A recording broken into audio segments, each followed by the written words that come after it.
నీకు ఎంత చెడిపోయిన గతము, నీకు ఎంత పాడైపోయిన గతమైనా, నీ గత జీవితంలో నువ్వెంత చెడు జీవితం జీవించినా నీ జీవితాన్ని మార్చి తన అద్భుతమైన ప్రణాళికలకు నిన్ను ప్రవేశపెట్టి దీవించగలడు యేసుక్రీస్తు.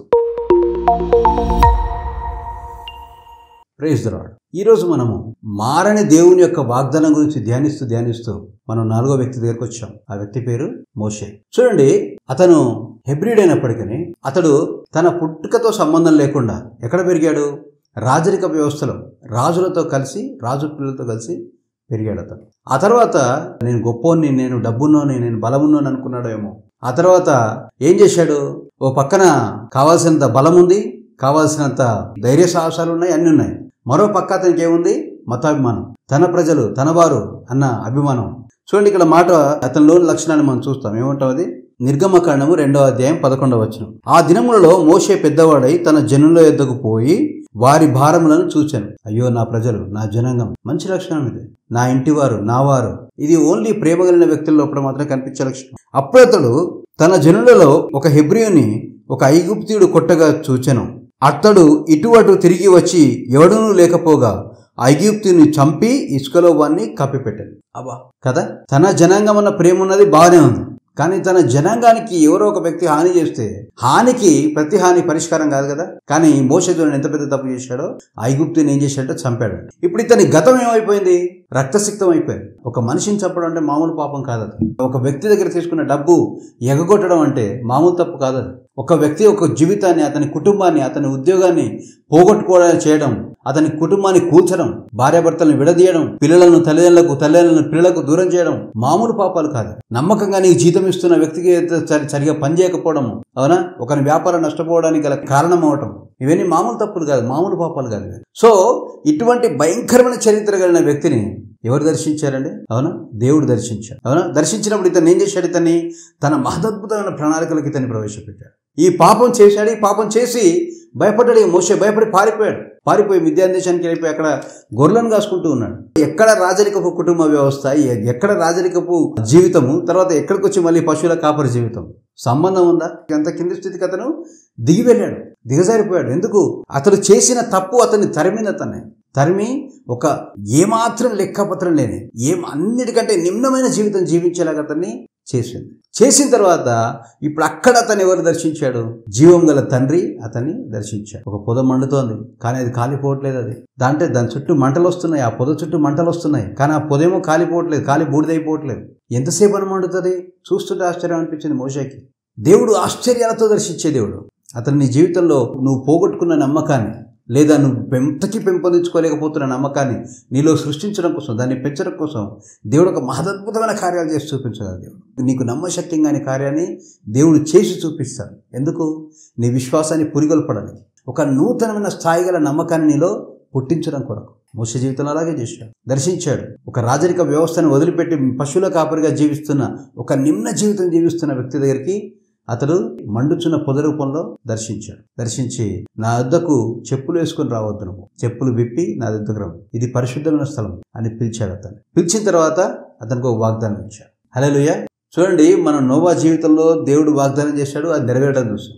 అవునా? తర్వాత ఆదాము విషయంలో అంతే, అతనికి ఒక వాగ్దానం ఇచ్చాడు, అది నెరవేర్చడం చూసాం. ఆ తర్వాత అబ్రహాం విషయంలో అతనికి ఒక వాగ్దానం ఇచ్చాడు, నెరవేర్చడం చూసాం. ఇక్కడ మళ్ళీ మోషేకి ఏమి ఇస్తున్నాడు దేవుడు? మళ్ళీ ఒక వాగ్దానం. నేను నిన్ను ఇజ్రాయెల్ జనాంగాన్ని విడిపించడానికి నేను నిన్ను వాడుకోబోతున్నా. నువ్వు వెళ్ళి ఐగుప్తు రాజు ఎదుట నిలబడాలి, ఫరో ముందర నువ్వు నిలబడి నా జనాంగాన్ని పంపించమని అతనికి చెప్పాలి. ఇప్పుడు నేను ఉన్నాము ఎగ్జాంపుల్. ఓకే, మరి నీ స్థాయి గొప్పది కావచ్చు, కానీ నేను ఒక మామూలు పర్సన్. నన్ను తీసుకెళ్ళి ఇప్పుడు నువ్వు ఈ దేశ ప్రధానితో నువ్వు మాట్లాడి దేశంలో ఉన్న ఒక్కొక్క వర్గాన్ని మొత్తానికి గొప్ప మేలు చేయమని నేను అతనితో వాదించి దాన్ని జరిగించేలా చూడాలని చెప్పారనుకోండి, నాకేమనిపిస్తుంది? First of all prime minister Modi appointment దొరుకుతుందని నాకు దొరుకుతుందని నాకు అనిపిస్తుందా లేదా? కానీ మోషేకి ఎప్పుడైతే దేవుడు వాగ్దానం ఇచ్చాడో, అవునా, అతనికి కావాల్సిన అపాయింట్మెంట్లు దొరికినాయి, అతని ముందర డోర్లు తెరవబడ్డాయి, అతను రాజ సన్నిధిలోకి వెళ్ళి నిలబడి గట్టిగా మాట్లాడగలిగాడు. అవకాశాల తర్వాత అవకాశాలు. ఒకసారి దేవుడు ఆజ్ఞాపించాడు అని అంటే నీ జీవితంలో నీకు దొరకని అవకాశం ఉండదు. నీవు జీవితంలో నువ్వు పొందుకోలేని మేలు ఉండదు. నీ జీవితంలో నువ్వు ఎక్కలేని స్థితి ఉండదు. జీవితంలో నువ్వు దాటలేని లోయ ఉండదు. జీవితంలో నువ్వు గెలవలేని, నువ్వు తీర్చలేని అప్పులు ఉండవు. జీవితంలో నువ్వు సంపాదించలేని సంపాదన ఉండదు. జీవితంలో నువ్వు సొంతం చేసుకోలేనంటూ ఏమీ ఉండదు. ఒకసారి దేవుడు వాగ్దానం ఇచ్చాడంటే ఆ వాగ్దానమే నీకు దేవుడు ఏ విషయంలో వాగ్దానం చేశాడో దాన్ని పట్టుకొచ్చి నీ పాదాల దగ్గర పడేస్తుంది. దేవుని యొక్క వాగ్దానానికి అంత శక్తి ఉంది. హల్లెలూయా. ఇప్పుడు మోషే విషయానికి రండి. ఇతడు చూడండి, తన గత జీవితాన్ని పాడు చేసుకున్న వ్యక్తి. తను ఒక మర్డర్ చేశాడు. ఇతను ఈజ్ అ మర్డరర్. అటువంటి వ్యక్తిని దేవుడు దర్శించాడు. అటువంటి వ్యక్తిని దేవుడు ఎంతమందిని విడిపించడానికి వాడుకున్నాడు? 25 లక్షల మంది జనాంగాన్ని విడిపించడానికి వాడుకున్నాడు. అదే నిర్గమకాండము 14వ అధ్యాయము 21వ వచనం. ఇక్కడ ఒక beautiful and never forgettable scene ఒకటి ఇక్కడ ఆవిష్కృతం కాబోతోంది. ఒక మహదద్భుతమైన ఘట్టం ఇక్కడ ఆవిష్కృతం కాబోతుంది. ఏంటది? ఇజ్రాయెల్ జనాంగము శాశ్వతంగా ఐగుప్తు చెరలో నుండి వన్స్ ఫర్ ఆల్ బయటపడబోతున్నారు. ఆ ఎపిసోడ్ ఇది. ఏమంటున్నాడు ఇక్కడ? మోషే సముద్రం వైపు తన చెయ్యి చాపగా యెహోవా రాత్రి అంతయు బలమైన తూర్పు గాలి చేత సముద్రమును తొలగించి దాన్ని ఆరిన నేలగా చేర్చాను. నీళ్లు వివరింపబడగా ఇజ్రాయేలీయులు సముద్రము మధ్యన ఆరిన నేల మీద నడిచిపోయారు. ఎక్కడికి పోయారు? వారిని చెరపట్టుకున్న ఐగుప్తు దేశం నుండి శాశ్వతంగా ఎక్కడికి వెళ్ళిపోయారు? వన్స్ ఫర్ ఆల్ బయటకు వెళ్ళిపోయారు. వారికి వాగ్దానం చేయబడిన భూమిలోకి వారు వెళ్ళిపోయారు. దేవుని వాగ్దానం ఈ విధంగా పనిచేస్తారు. నువ్వెంత భయంకరమైన లోయలో ఉన్నా సరే, ఎంత భయంకరమైన అప్పులో ఉన్నా సరే, నీ శరీరంలో ఎంత భయంకరమైన రోగాలు వ్యాధులు ఉన్నా సరే, ఒక్కసారి దేవుని వాగ్దానం నిన్ను దర్శించిందా, ఆ మరణకరమైన స్థితిలో ఉండి, ఆ భయంకరమైన అప్పులో ఉండి నువ్వు ఏ విధంగా బయటపడతావంటే, ఆ తీవ్రమైన అవమానాల నుండి, ఆ తీవ్రమైన ఓటమి నుండి, ఆ నష్టము నుండి, నువ్వు కోల్పోయిన దాని నుండి నువ్వు ఏ విధంగా బయటపడతావంటే మళ్ళీ తిరిగి చూద్దామంటే కూడా నీకు కనబడదు. హల్లెలూయా. దేవుడు అంత అద్భుతంగా నేను బయటికి తీసుకొస్తాడు. ఇక్కడ మోషే ద్వారా దేవుడు అదే చేశాడు. అవునా? ఇజ్రాయెల్ జనాంగాన్ని వన్స్ ఫర్ ఆల్ ఈ ఎపిసోడ్లో ఏం చేశాడు? వన్స్ ఫర్ ఆల్ సముద్రాన్ని దాటించేశాడు. మళ్ళీ ఇప్పుడు ఇజ్రాయెల్ జనాంగాన్ని తిరిగిపోదామన్నా ఆ సముద్రం దాటి మళ్ళీ ఐగుప్తు దగ్గరికి వెళ్ళలేదు. సో ఈ విధంగా దేవుడు ఏం చేశాడు? ఒక మర్డరర్ జీవితంలో దేవుడు అద్భుతాలు చేశాడు. మోషే తన చరిత్రను పాడు చేసుకున్నాడు. కానీ ఆ మోషేను దేవుడు తన చేతిలో తీసుకున్నాక, తన మహదద్భుతమైన ప్రణాళికలకు ప్రవేశపెట్టాక, అదే మోషే ద్వారా దేవుడు 25 లక్షల మందిని విడిపించాడు. హల్లెలూయా. ఎంతమందిని? 25 లక్షల మందిని. ఒకసారి అతని చేతులకు నువ్వు వెళ్ళావా, దేవుడు నిన్ను తన ప్రణాళికలకు ప్రవేశపెట్టి లక్షల మంది జీవితాన్ని మార్చేవాడిగా దేవుడు ఏం చేస్తాడు? హల్లెలూయా. లక్షల మంది జీవితాన్ని నీ ద్వారా దేవుడు మారుస్తాడు. ఆ మార్చి ఆ క్రెడిట్ దేవుడు నీకు ఇస్తాడు. మహిమ తాను పొందుతాడు. ఓకేనా? మహిమ తాను పొందుతాడు. పేరు ఖ్యాతులేమో దేవుడు నీకు ఇస్తాడు. జెఫన్యా గ్రంథం 3వ అధ్యాయంలో అదే ఉంది. ఆయన మనకు ఖ్యాతినిచ్చే దేవుడు అయినాడు. హల్లెలూయా. ఈ విధంగా దేవుడు నీ జీవితాన్ని మార్చగలడు. కనుక నీ ఉన్న స్థితిని నువ్వు ఆలోచించుకోవద్దు, నీ గతాన్ని నువ్వు ఆలోచించుకోవద్దు. నా గతంలో ఇలా చేశాను, అలా చేశాను, ఈ పొరపాటు చేశాను, ఇన్ని అప్పులు చేశాను, ఇన్ని తప్పులు చేశాను, నా భార్య నన్ను క్షమించట్లేదు, నా పిల్లలు నన్ను క్షమించట్లేదు, నన్ను నేను క్షమించుకోలేకపోతున్నాను అని నువ్వు అనుకోవద్దు. ఏమనుకోవాలి? నా గతం ఎటువంటిది అయి ఉన్నా సరే నాకు అద్భుతమైన భవిష్యత్తుని ఇవ్వగల దేవుడు నా యేసుక్రీస్తు నువ్వు అనుకోవాలి.